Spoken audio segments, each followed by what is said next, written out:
You are listening to the INCJ podcast, Conversations about International Criminal Justice.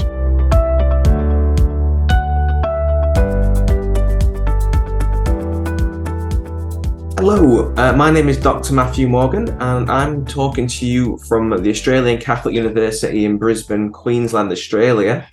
And I'm joined here by... Hi, I'm Dr. Shannon Dodd, also from Australian Catholic University, based in Brisbane, Queensland as well. Thanks, Shannon. So Shannon and I work quite closely together on campus. We have very similar research philosophies. So my area of research interest is policing vulnerable populations. I mean, by and large, anyone who really comes into contact with the police, most people who come into contact with the police are vulnerable in one way, shape, or another, either as a victim of crime or as having a mental illness or cognitive diversity. And Shannon, do you want to talk a little bit about your research agenda? Yeah, so a lot of my research is focused on corrections. Recently, for example, I was involved in a study in relation to people with disability in prisons in Australia to better understand the experiences of people with intellectual disability, predominantly while they're in a really kind of violent carceral space. More recently, I've also moved into areas of youth justice with a program in the regional city in Townsville, which we may touch on a little bit later. Thanks, Shannon. So we understand that this series of podcasts for INCJ is around cognitive diversity and mental illness within the criminal justice system and practices.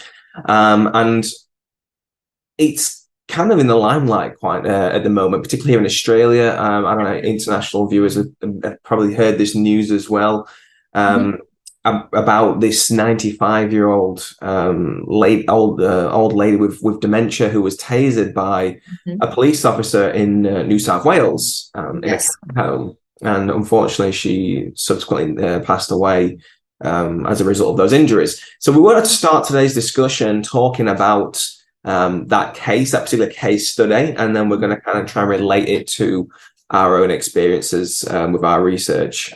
So yeah, do you want to talk a bit about that, Shannon, or maybe? Our viewers will probably, unfortunately, have heard of the case in May this year involving Claire Noland. So Claire's a 95-year-old woman, as you said, in an aged care facility in New South Wales. Police were called. Claire, as we understand, has dementia. Police were called because she somehow got her hands on a steak knife and was perhaps, seen as threatening or kind of at risk. So police turned up. Claire did move around with the help of a walker. And the unfortunate police response in that case was to actually engage a taser, and in which case she fell and hit her head, suffered some kind of brain bleed, and subsequently died. It's been a really controversial case, of course, given those circumstances, and also because the body-worn camera footage hasn't yet been released. The police officer in that case was a 33-year-old senior constable. He has been charged with a number of offences, yet to be seen what is actually going to eventuate in that case. I was interested in talking to you, Matt, about this, given your research, and trying to understand how on earth a police officer thinks that the best response to de-escalate a situation is actually to employ a taser. And I want your thoughts on whether this is, kind of evidence that maybe there's an issue with police training, or is there some other kind of issue at play here? Yeah, it's good question, Shannon. So I know we spoke about this a few weeks ago, and a few ABC journalists contacted me to get my thoughts on this as well. And every time something like this happens, well, this is a very rare case. Like tasering a 95-year-old lady is not common police practice. We know that. But every time that somebody dies in police custody who had some kind of cognitive disability or mental illness, it resurfaces issues of, are police trained appropriately? And normally, I would contextualize those cases as, no, they're not trained appropriately. They're actually given conflicting training in relation to, on one hand, and if this from research I've done with police here in Australia, is that they get taught that communication is your first use of force tactic. You de-escalate via communication skills.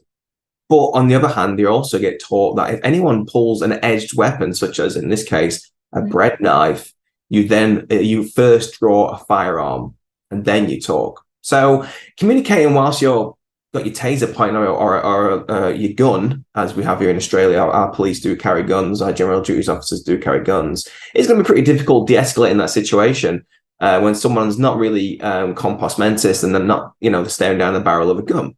Now, in this particular case, Shannon, I don't think it's indicative of poor police training or those contradictions I mentioned. I think this is such an extreme case that I think is something more to it, because what was surprising was that the police officer who tasered this elderly lady wasn't a rookie police officer fresh out of the academy. He was, in fact, had 15 years service. Mm-hmm.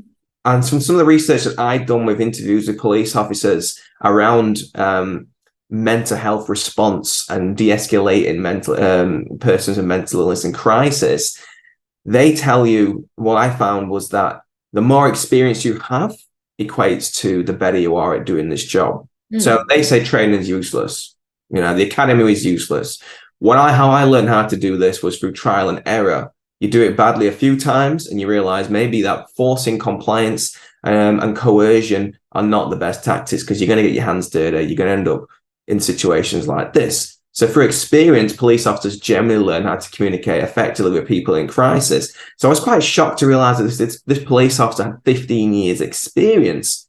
So without being across all the details of the case, as it's not probably been reviewed yet, I actually think this is something else at play here. Maybe this is a jaded police officer who was tired of coming to this job time and time again. And from some of my research, this is what I've found from talking to other key stakeholders, such as carers, people who work, caseworkers who work in boarding accommodation for homeless people, is that they find that police get very, very frustrated being called in time and time again. Now, I'm not saying that's what's happened in this situation, because we don't know those details, but I would be very surprised if it wasn't the case that this police officer has probably responded to this lady or similar cases in this nursing home several times where maybe he just got extremely frustrated and just drew his taser and electrocuted this poor lady, which obviously is not a good look for the service. And of course, it's had repercussions across the world.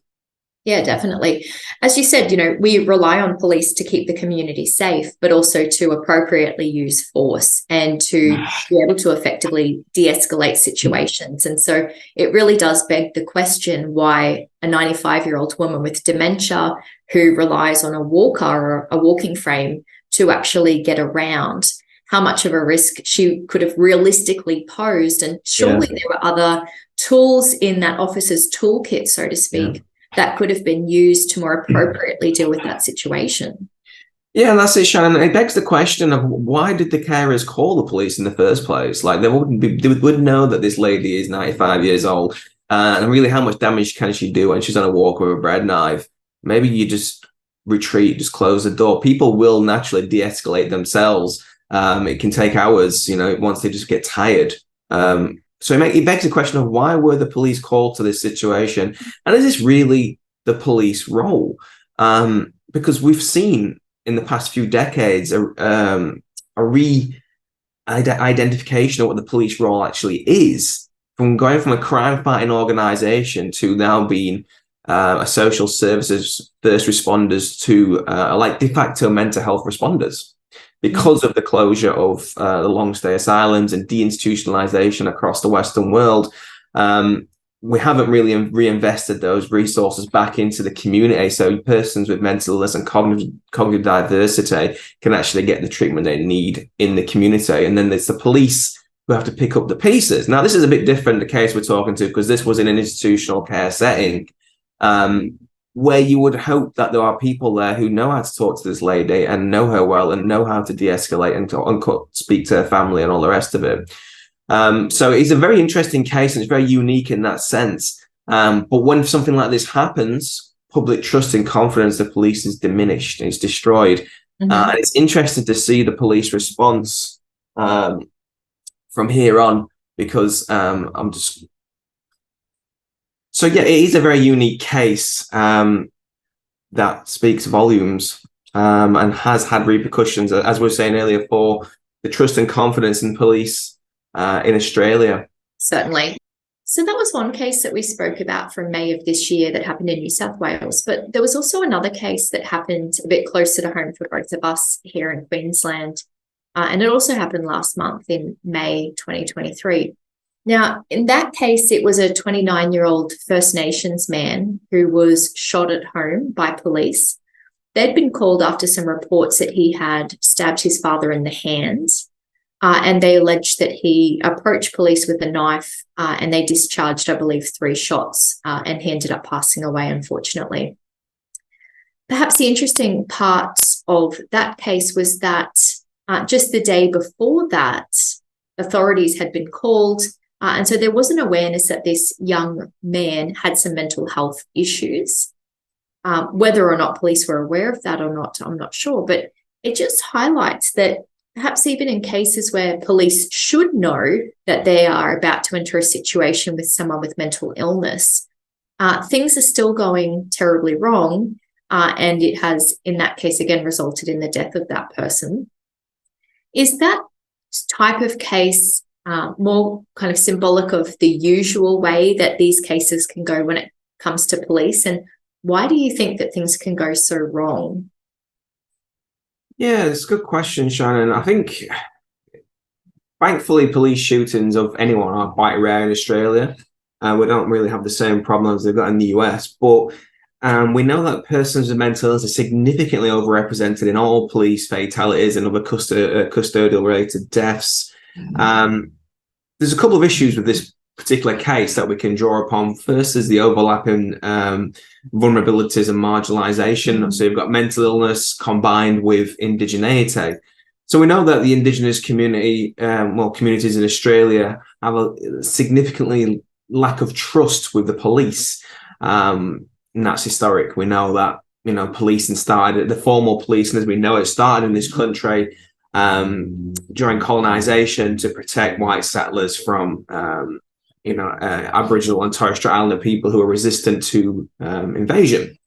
And so there's been a lack of mistrust now for 250 years. So armed police showing up to someone who has a mental health crisis, it's only going to exacerbate that situation for the individual, because first and foremost, they've probably seen their friends and family being mishandled by the police. And this individual is probably not thinking straight because he is obviously in a mental health crisis. So when police show up, they've already got a difficult time de-escalating that situation based on the visual presence of the uniform alone. So we've got a police have a very strong identity where, the taser, the baton, the gun, the mace, these things don't really signify peaceful intentions. They're there to fight crime. So you see something like that coming at you when you're already in a heightened emotional state, could potentially exacerbate your emotional state, which then exacerbates the emotional state of the officer, and then you get this problem where fatalities arise. So yeah, it is indicative of a lack of training, but I think training is the best place to look to sort these problems out. Yeah, I think it is. I think, like I said, it's the wrong response. It's the wrong tool for the job, purely based on the police uniform, was what I said earlier. So again, it gets back to what I was talking about earlier with that, are we going to redefine the police role as elongated from crime fighters to also encompassing a welfare facet? Or do we do something like a co-responder model, which I thought we'll come to now, actually, Shannon, because we've been looking at those recently with some research that we're tying up with. And co-responder models really are best practice. It's that perfect melting pot of police responding, but in a team with mental health practitioners and sometimes even a paramedic. So we know that case that you mentioned then, Shannon, yes, the individual was armed and he stabbed somebody. So there is a police issue there. There's a safety concern there. Okay, a crime has been committed. But we also know that there's a mental health component there. So there's a health component there. So if police and ambulance and or mental practitioners respond together, police can take a background approach, just to observe the safety of everyone involved, of the individual, people around the area. and let the mental health professional do the talking, be on the front line, a non-uniformed presence without all that weaponry. That signifies a much more peaceful intention as someone who's specifically trained to de-escalate therapeutically. Certainly. And I think in cases like that, where there was an awareness that there was a mental health issue or crisis occurring, then certainly that seems to be the best response. Now, of course, that information is not always going to be available. And probably because of resources, it's not always possible to have co-responder teams out there. But certainly, as you said, I think it is a good step forward as one of the methods in which we can try and improve criminal justice responses to people who have mental illness or suffering some sort of mental crisis. Yeah, absolutely, Shannon. I think, we're talking about police here, we're talking about gatekeepers to the criminal justice system as a whole. I know your research is much more based on the back end of the criminal justice system, corrections, but it is the police who are opening that door to the court processes and then on to prisons. So I think if there were more co-responder models, there would be more diversion, and there'd be less. And we know prison populations, well, in every aspect of the criminal justice system, is significantly overrepresented with persons with mental illness and cognitive disorders, and poor people and Indigenous people and ethnic minorities. We all know that that's the case. And if police were, one, better trained, and two, co-responded, a team up, that interagency collaboration, perhaps we wouldn't see situations where it exacerbates the crises and someone gets shot and killed, or someone gets arrested and spends the night in a watch house to calm down. It's not the most therapeutic environment for someone. So I suppose maybe we could just touch upon your research area in terms of the back end of the criminal justice system, or what you've seen with your research, because I've not looked at the area. I've always looked at the front end. Yeah. Well, so as you said, police are the gatekeepers to the criminal justice system, and how they deal or don't deal with issues at that front end has an important flow-on effect when it comes to the back end of the system. So some recent research that I did was interested in people with disability. Now, that could be physical disability, but much more often an intellectual or cognitive disability. And looking at some of the issues that can be faced when people with disability are held in places like prisons. Now, we know from research, both in Australia and internationally, that yes, people with cognitive disability are overrepresented in prison populations. What we didn't know about as much was in terms of the experience of imprisonment for people with disability. And that's specifically what part of our research focused on. So we spoke to stakeholders who worked at that intersection between corrections and disability. And we asked them about what the experience of imprisonment might be for someone with a cognitive impairment. And unfortunately, although perhaps not unexpectedly, it was all pretty well a bad news story. So firstly, we heard that people with disability in corrections typically aren't even very well identified. In corrections, they, at least in Australia, they're not typically trying to assess or identify if a person has a cognitive disability. Often they rely on self-reporting, and we know that people going into a very volatile environment like a prison aren't likely to put their hand up and identify areas of weakness or areas that could be the subject of shame and stigma. So instead, they typically rely on correctional officers or custodial officers to identify if a person has a disability. Now, that's problematic too, because those personnel typically aren't trained when it comes to disability. And it's also very difficult to correctly identify the difficulties that somebody might have, and also to be able to identify the support needs that they may have. So that was the first issue that we identified, is that people who are going into prison with disability typically aren't even very well identified. The second issue then was, well, what happens while a person serves a period of imprisonment in a correctional facility and has a disability? And there we found that, there just aren't really adjustments made to help support that person.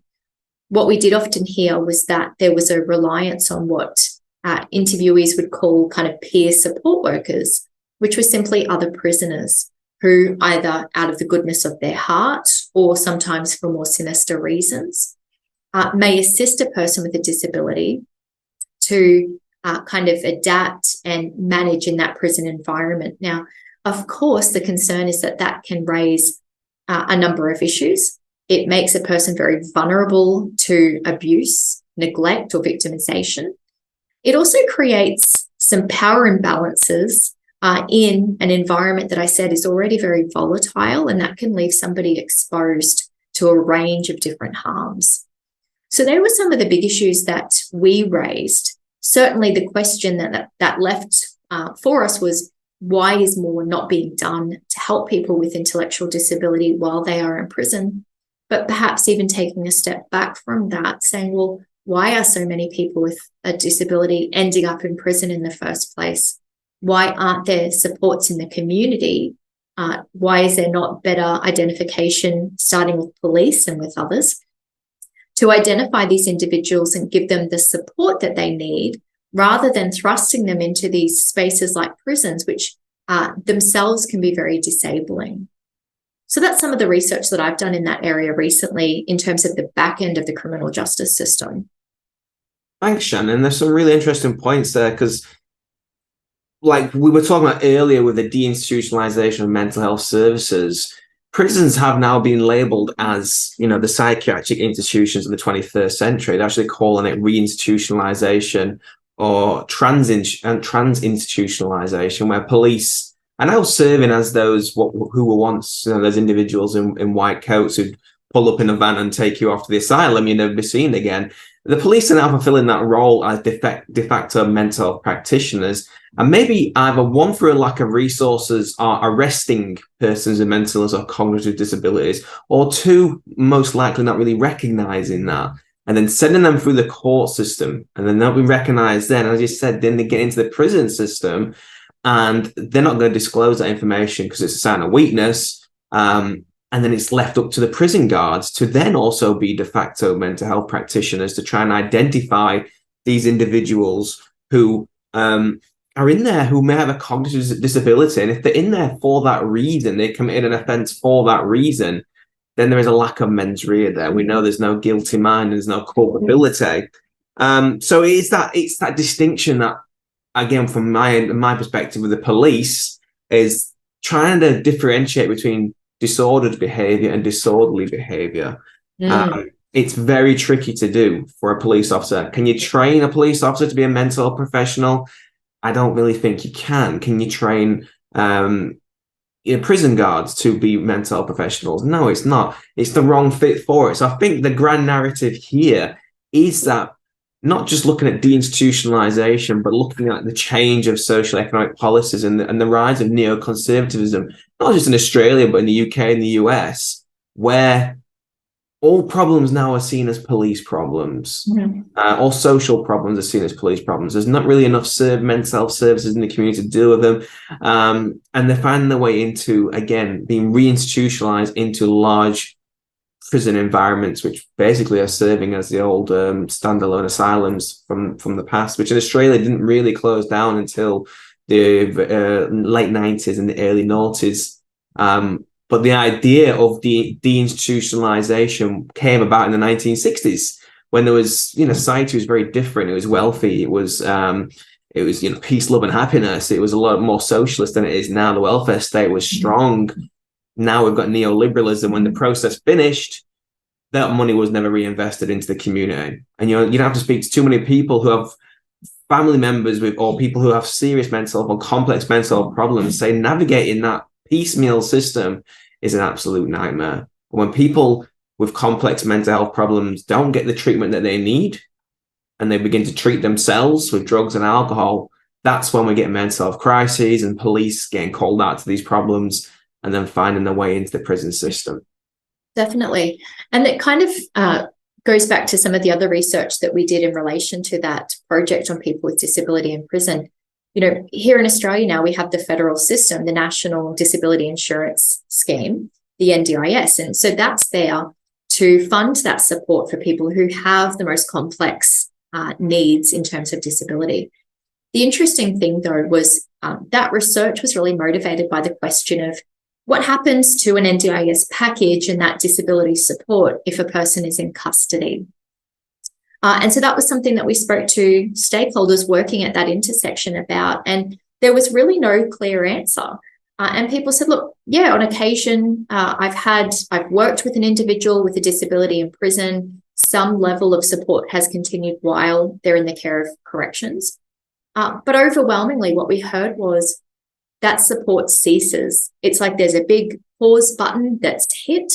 And while you're in the care of corrective services, which is a state-based funding model, then you're their problem. You're not the problem of the federally funded NDIA system. So that was another issue, that we put people in these very debilitating, volatile environments like prisons, and then we actually stopped the services or support that they were receiving in the community for their disability. And then there was surprise when the person would, their behavior or their well-being would deteriorate. And surprise as if, well, why is that happening? Well, of course, that's a likely consequence, both of the environment, but then the lack of support. So there are a whole range of issues that are happening here, certainly not just police, but in all aspects of our criminal justice system. As you said, yes, it's not fair to expect police or correctional officers to be experts in everything. But there are certainly some even minor improvements perhaps that could be made to help the situation improve perhaps quite dramatically.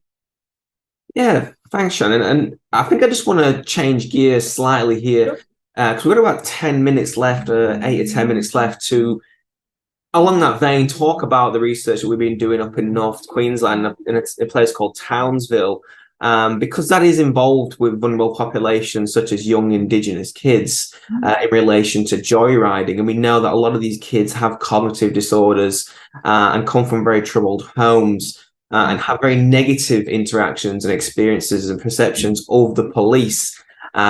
So should we talk a little bit about that program to finish off? Yeah, definitely. Yeah. So as you said, Townsville's it's a regional city in North Queensland, population of maybe just less than 200,000. They do have, a higher proportion of First Nations communities in and around that area. And like some other places around Queensland and Australia, and I'm sure internationally as well, they have quite a significant issue with young people stealing cars, getting in them to drive dangerously, to joyride is what we colloquially call that. And sometimes, of course, that ends in disaster. So in Townsville, a couple of years ago, there was a car crash, a stolen car, where 4 young First Nations kids unfortunately died. We've also seen some vigilante issues arising too. So, for instance, there was one man who took chase after his stolen car, and in doing so actually crashed with a female motorcyclist and she died. So it's a really significant issue in that community. And so we were fortunate enough to receive some funding from the Queensland government to basically design and deliver a program in Townsville over a 6-week period where we had young kids who were either considered at risk of engaging of these behaviours or were known to be engaging already. And we took them through a program which combined educational components with what we called kind of hands-on or recreational components as well. So the educational sessions, as you know, we had different expert speakers. We had an emergency room doctor. We had a First Nations child psychologist. We had members from the Queensland Police and even a local sportsman who's a bit of a hero in the community. And so we had these individuals talk to our participants about basically the reasons why you don't want to engage in these behaviours because of the physical harms, the legal harms, but also talking about how to be a good role model, how to have empathy for others, how to regulate negative emotions. We combined that, as I said, with recreational activities. So there was a high ropes course. We went to a golf driving range. And importantly, we had a couple of sessions at a paddle beating workshop where we figured if these young people have an interest in cars, let's harness that interest and let them get hands-on on the tools in a real workshop, a workshop where a large percentage of the cars there have actually been cars that were stolen and damaged and were awaiting, getting fixed and back to the owners. And that aspect ended up being a very important part of our program, as you know. And we reaped some important benefits through those panel beating sessions in particular.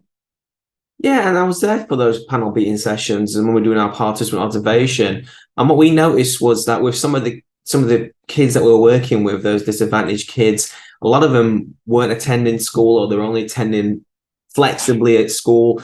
A lot of them had very poor literacy skills and academic skills. But when we got them into that environment and they were able to work with their hands and work on cars that they were so deeply passionate about, even the ones with the cognitive disabilities did a fantastic job. And it opened doors for them. And that is how we believe that we're going to end this cycle of crime, is by providing opportunities for these individuals. But also talking about the police, they also have very negative perceptions of the police, which is problematic, because we've heard in some instances where these joyriders actually egg the police on to chase them for an extra buzz and through lack of respect and trust of the police. And the police that we brought in goes back to that co-responder model that we spoke about earlier, where police were actually teaming up with youth justice professionals. So there comes an interagency collaboration again, where the police are now identifying available state agencies and non-state agencies to utilize their skills in being able to respond more effectively and proactively to community problems. Because we know that locking kids up in youth detention centres, as the government in Queensland is insisting on doing, just creates more criminals and creates more crime in the community, and it's at the expense of the taxpayer and also families involved. So we're still evaluating that program. So watch this space. And did you want to add anything else, Shannon, before we round up? I think it's important, I think more and more so perhaps police services and agencies are realizing that alone they can't solve all crime problems. Absolutely. And it's important to harness the expertise of other agencies. So as you said, the co-responder model there, bringing youth justice workers together with police. Now, they're available 24/7. The police even hand out a wristband that has a telephone number that young people can call for free and say, look, things are bad at home. I'm out on the street. I'm worried I'm going to make some bad decisions, hang out with some wrong people or do whatever. And it's helping to bridge that gap. And as you said, yes, many of our participants had negative experiences with police. They had negative perceptions about police. Part of our program was hoping to break down some of those barriers and say, look, police aren't just here to be chasing and pursuing you when you've done something wrong, but actually you can look to them for help, for assistance, for understanding. And we're really hoping that through doing that, and also, as I said, using the expertise and the knowledge of youth justice personnel as well, that it's a more proactive and, I guess, progressive way of trying to address issues of youth crime, rather than picking them up, sending them through court, having them locked up in, juvenile detention centres, which for one young person in a year costs about $700,000 to the taxpayer. And so certainly we would argue that the better way forward is to take those resources and invest in community-based initiatives and other things to really provide a more holistic response and support young people so that they can, really meet expectations and do their best in life and really turn things around. Thanks, Shannon. I think we'll have to wrap it up there. I think the take-home message from our chat today really is proactiveness as opposed to reactiveness, not just for the police, but in all aspects of the criminal justice system and in government responses, keeping people out of the criminal justice system who have mental illness and cognitive disabilities and other vulnerabilities really is key to addressing this issue. So thanks everyone for listening. I've been Matthew Morgan and this is Shannon Dodd from the Australian Catholic University. Enjoy your day. You have been listening to the INCJ podcast, Conversations about International Criminal Justice. To find out more, go to our website at criminaljusticenetwork.net or follow us on Twitter at INTCJ Network.